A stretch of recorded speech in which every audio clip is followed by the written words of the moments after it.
और अब पंचायत चुनाव के बाद तो उत्तरकाशी के पुरोला, नौगांव, मोरी ब्लॉक में 24 जुलाई को पंचायत चुनाव है, जिसके चलते पूरी की पूरी घाटी में इस वक्त पंचायत चुनाव की सरगर्मी तेज है।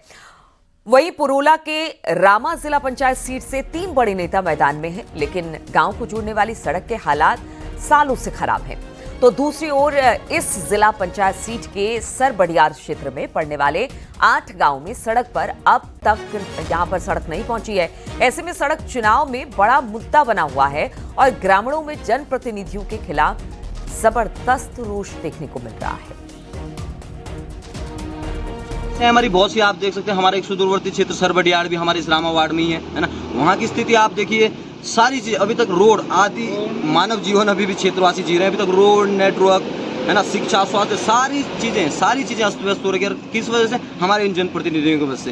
उनके लिए बजट नहीं आया पिछले बार, वो समय 2 करोड़ का खड़ों का काम हुआ। खड़ों 200 वो कई साल से लगती भी है और गिरती भी है। पौनी पे हमेशा जो बजट खत्म हो रहा है।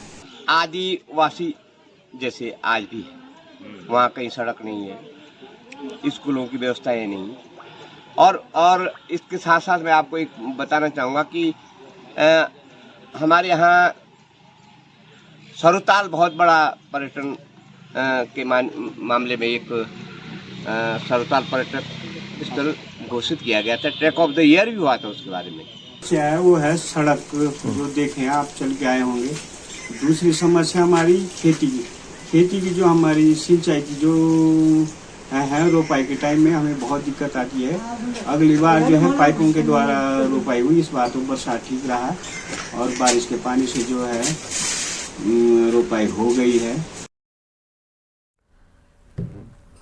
और इसी पर बातचीत करने के लिए बलबीर परमार इस वक्त उत्तरकाशी से हमारे साथ जुड़ गए हैं। बलबीर, अगर उत्तरकाशी की भौगोलिक स्थिति की बात की जाए तो यहाँ पर हमने देखा है कि बड़ी विषम परिस्थितियों में लोग रहते हैं। अक्सर यहाँ पर लैंडस्लाइड होता है या बादल फटने की घटना जैसी होती है। लेकिन इस बार पंचायत चुनाव में बड़ा मुद्दा यही है कि कब तक इस तरह से हम जीवन बसर करेंगे। जिस गांव में रोड नहीं है, उस गांव में सबसे बड़ा मुद्दा तो रोड ही बनेगा। तो क्या इस बार इसी को लेकर वोट पड़ने वाले हैं? बिल्कुल, खासकर अगर हम सुदूरवर्ती क्षेत्रों की बात करें तो जो ग्रामीण है, जहां रोड नहीं पहुंची है, लगातार मांग कर रहे हैं कि सड़क उनकी बने, पर ऐसे कई गांव हैं जहां सड़क नहीं पहुंची है। हम पुरोला की जो रामा जिला पंचायत सीट है, वहां पे सरबड़ियार के जो 8 गांव हैं, आज भी इंतजार कर रहे हैं कि सड़क पहुंचे और उनको सुविधाएं मिले। सुविधाओं से वंचित है। और जो रामा वार्ड में जो सड़क एक बनी हुई भी है, जो कई गांव को जोड़ती है, वो भी काफी खस्ता हाल है। ऐसी स्थिति कई जिला पंचायत सीटों पे है। जो नेता है उनको चुन के जो ग्रामीण भेजते हैं, पर वो उसके बाद भूल जाते हैं समस्याओं को और अपनी ही जो ठेकेदारी है उसमें लग जाते हैं, जिसके चलते जो ग्रामीण है उनमें आक्रोश है। और ग्रामीण इस बार जो जनप्रतिनिधि है उन्हें एहसास करा रहे हैं कि बार बार आप वादे करते हैं और वादे भूल जाते हैं। तो कहीं ना कहीं जो आक्रोश है वो पूरे क्षेत्र में देखने को मिल रहा है। जो रामा जिला पंचायत सीट है, वहां पे 3 बड़े दावेदारी कर रहे हैं। तो उनको भी जो रोष है देखना पड़ रहा है ग्रामीणों का। और इस बीच में कम समय अब रह गया है, तो कोशिश की जा रही है कि किस तरह से मतदाताओं को रिझाया जाए, उनसे वादे किए जाएं। पर समस्याएं जब भी चुनाव आते तो समस्याएं उड़ती है, उसके बाद चुनाव पूरे होते ही समस्याएं गायब हो जाती है। नेता समस्याओं पर ध्यान नहीं देते और हालात जो ग्रामीणों के हैं जस के तस रहते हैं, जिसके चलते जो ग्रामीण है उनका कहीं ना कहीं बलबीर, और हर बार चुनाव के समय वोट मांगना होता है तो तमाम तरह के वादे किए जाते हैं, लेकिन उसके बाद कुछ नहीं होता। और यहाँ पर सड़कों की हालत बड़ी खस्ता है, जिस तरह की स्थिति और जिस तरह की तस्वीरें आप भेज रहे हैं। इसलिए इस वक्त बड़ा मुद्दा यहाँ पर पंचायत चुनाव का सड़क है। बहुत बहुत शुक्रिया आपका हमारे साथ जुड़ने के लिए। उत्तराखंड में पंचायत चुनाव विवादों का दूसरा नाम बनकर रह गया है। शौचालय दूर होने और दस्तावेज पर दस्तखत नहीं होने को आधार बनाकर 2 लोगों का नामांकन रद्द कर दिया गया। लेकिन जब हाईकोर्ट ने इस पर फैसला सुनाया तो राज्य निर्वाचन आयोग पर बड़े सवाल खड़े हो गए और देहरादून की सड़कों पर इस फैसले के बाद कांग्रेस का तीखा प्रदर्शन भी देखने को मिला। देखिए जरा ये रिपोर्ट।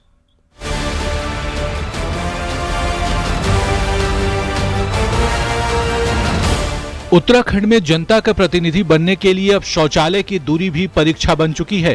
टिहरी की प्रत्याशी का नामांकन सिर्फ इसलिए खारिज कर दिया क्योंकि उनका शौचालय घर से 150 मीटर दूर था। यही नहीं, सीता देवी का नामांकन इसलिए रद्द हुआ क्योंकि नो ड्यूज सर्टिफिकेट पर सचिव की जगह किसी और अधिकारी के हस्ताक्षर थे। मामला हाईकोर्ट पहुंचा तो हाईकोर्ट ने न सिर्फ दोनों नामांकन को वैध करार दिया बल्कि आरओ को कड़ी फटकार भी लगाई। अब जबकि चुनाव प्रक्रिया आगे बढ़ चुकी है, हाईकोर्ट के फैसले का कैसे पालन होगा, जिला निर्वाचन अधिकारी से लेकर राज्य निर्वाचन आयोग इसमें उलझे हुए हैं। माननीय आयोग जैसे भी हमें निर्देश देंगे, क्योंकि प्रोसेस आयोग की अधिसूचना के अकॉर्डिंग चल रहा है, तो जैसे जैसे हमें राज्य निर्वाचन आयोग से निर्देश आते रहेंगे वैसे ही संबंधित आरओ को वो निर्देश निर्गत किए जाएंगे और वही आगे उस हिसाब से कार्रवाई करेंगे। जो है आयोग स्तर पर इस पर अध्ययन और इस पे जो भी विधिक परामर्श है वो लेने के लिए पत्रावली संचालित कर दी गई है। निर्णय होते ही इस पे अग्रिम जो भी कार्रवाई होगी उसके संबंध में फिर जो है आप सभी को अवगत कराया जा सकेगा। राज्य निर्वाचन आयोग पर पहले ही आरोप लगा रहा विपक्ष इस घटना के बाद सड़कों पर उतर आया है। कांग्रेस प्रदेश अध्यक्ष करण माहरा ने इसे गंभीर मामला बताया और खुद धरना देने राजभवन के बाहर पहुंचे। यहां पुलिस कर्मियों ने जबरन करण माहरा को हटा दिया। करण माहरा को उठाकर पुलिस की जीप में डाला गया और वहां से हटा दिया गया। करण माहरा ने राज्य निर्वाचन आयुक्त और संबंधित आरओ को तुरंत बर्खास्त करने की मांग की है, जबकि बीजेपी कांग्रेस को उनके सरकार की बातें याद दिला रही है। प्रदेश का चुनाव आयुक्त पूरी तरीके से सरकार से मिला हुआ है, घुटने टेका हुआ है। रिटायरमेंट के बाद उसको इस पद पर बैठाया गया है और हाईकोर्ट ने उनके 6 तारीख की लिखी चिट्ठी पर जो टिप्पणी की है कि आरपीए का जो अम्ब्रेला एक्ट है, पंचायती राज एक्ट का धारा 9 का उपधारा 6 और 7 का खुला उल्लंघन है। ये सिर्फ इसलिए हो रहा है कि जिस मनमानी से कांग्रेस ने 75 साल देश के अंदर रूल किया, ऐसे ऐसे चुनाव आयुक्त इन्होंने नियुक्त किए जो चुनाव आयुक्त इनके घरों में बैठ करके फैसले करते थे, या उस पार्टी के नेता। 24 जुलाई को पहले चरण का मतदान होना है, लेकिन नामांकन जैसे बुनियादी मामलों पर भी जब अदालत को दखल देना पड़े तो सवाल सिर्फ प्रक्रिया पर नहीं, राज्य निर्वाचन आयोग की निष्पक्षता और जवाबदेही पर भी उठते हैं। देहरादून से न्यूज 18 के लिए सुनील नौप्रभात की रिपोर्ट।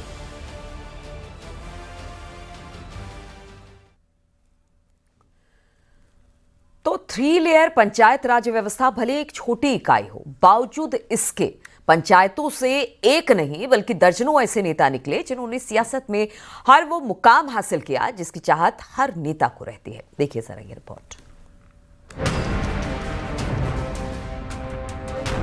उत्तराखंड में इन दिनों पंचायत चुनाव का शोर है। पंचायती सिस्टम का हिस्सा बनने के लिए उम्मीदवार रात दिन एक किए हुए हैं। राजनीति की पाठशाला कही जाने वाली पंचायतों का सियासत में खास महत्व है। सूबे के मुख्यमंत्री हरीश रावत ने भी पंचायत चुनावों से ही अपना सियासी सफर शुरू किया है। सल्ट के ब्लॉक प्रमुख से राजनीति का सफर शुरू करने वाले रावत केंद्र में मंत्री तो बने ही, साथ ही उत्तराखंड के मुख्यमंत्री भी रहे। हरीश रावत की तर्ज पर ही केंद्रीय राज्य मंत्री अजय टम्टा का सफर भी जिला पंचायत सदस्य बतौर शुरू हुआ था। पंचायत से सियासी सफर शुरू करने वाले टम्टा विधायक, मंत्री, सांसद बनने के साथ ही 2 बार केंद्र में मंत्री भी बन चुके हैं। पंचायत का से निकला हुआ, पाठशाला से निकला हुआ जनप्रतिनिधि वो संसद में जाए या विधानसभाओं में जाए, वो अपने आप में एक महत्वाकांक्षी योजनाओं को इम्प्लीमेंट करके सरकारों के अंदर बना सकता है और स्वयं मैं इसका एग्जाम्पल हूँ। रावत और टम्टा के तर्ज पर ही महेंद्र सिंह माहरा भी उत्तराखंड में मंत्री के साथ भी सांसद तक का सफर तय कर चुके हैं। पूर्व स्पीकर गोविंद सिंह कुंजवाल, बिशन सिंह चुफाल और कैबिनेट मंत्री रेखा आर्य भी पंचायतों से निकलकर सूबे की सरकार तक पहुंचे हैं। विधायकों में भी कई ऐसे नाम हैं जिन्होंने सियासत की ABCD पंचायतों से ही सीखी। पिथौरागढ़ के विधायक मयूख मेहर, धारचूला के हरीश धामी और लोहाघाट के खुशहाल अधिकारी और जागेश्वर के मोहन सिंह माहरा ने भी पंचायतों से राजनीति का आगाज किया था। मैं इन्हीं पंचायतों से निकला हुआ व्यक्ति हूँ। मैं 2 बार लमड़ा ब्लॉक का प्रमुख रहा हूँ और तीसरी बार से पहले ही मुझे मेरी पार्टी ने विधायक का टिकट दे दिया था और मैं कई बार जीता हूँ। आज आपके सामने हूँ, इसलिए मैं अपेक्षा करूँगा कि ग्रामीण क्षेत्र में काम करने के लिए पंचायतों का बहुत बड़ा महत्व है। पंचायत चुनाव राजनीति की वो पाठशाला है जहां से सियासी ताने बाने की समझ पैदा होती है। यही नहीं, जमीनी हकीकत से भी यही चुनाव रूबरू कराता है। यही वजह है कि यहां से निकले नेताओं ने बड़ी बड़ी सियासी पारियां खेली हैं। ऐसे में तय है कि हो रहे पंचायत चुनावों से भी कई नेता ऐसे निकलेंगे जो आने वाले दौर में सूबे के साथ ही केंद्र की राजनीति में भी दस्तक देंगे। न्यूज़ 18 के लिए किशन जोशी के साथ में विजयवर्धन उप्रेती की रिपोर्ट।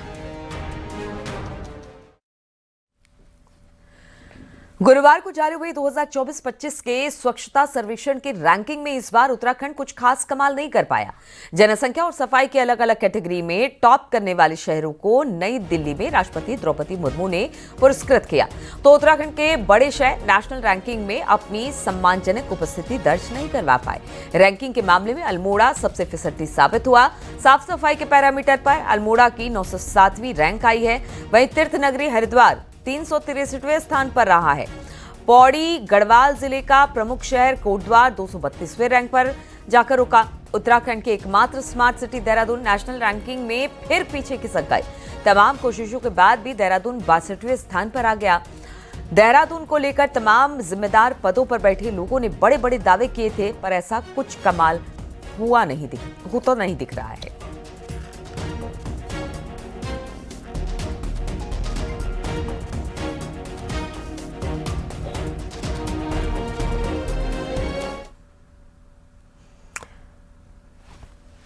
और अब देख लेते हैं पहाड़ टॉप 10।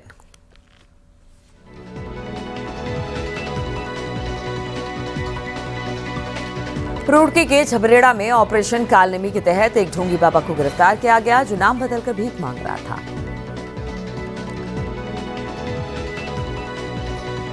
ऋषिकेश में हुई फायरिंग के मामले में पुलिस ने 3 आरोपियों को गिरफ्तार कर लिया है। इनके पास से असलाहा भी बरामद किया गया। उत्तरकाशी के चिन्याली सौड़ में एक डंपर हादसे का शिकार हुआ शख्स की मौत हो गई, जबकि 2 लोग इसमें घायल हुए।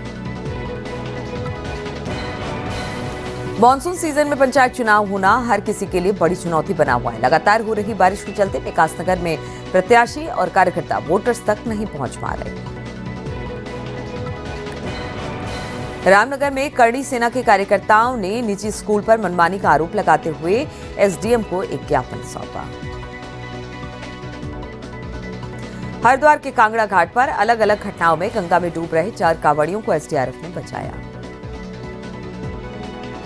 रुद्रप्रयाग के सेमार गांव में अराजक तत्वों ने जमकर बवाल काटा। स्थानीय लोगों की 2 व्हीलर गाड़ियों को तोड़ा गया। अल्मोड़ा में पंचायत चुनाव के लिए अधिकारियों की ट्रेनिंग अब अंतिम दौर में। उत्तरकाशी के खरसाली में रामेश्वर मेला धूमधाम से मनाया गया, जिसमें लोगों ने सुख शांति की कामना की। नैनीताल में सफाई का जिम्मा अब जिला प्रशासन ने खुद उठाया है। पालिका के सहयोग से 15 वार्डों में अभियान के तौर पर सफाई की मुहिम चलाई गई है।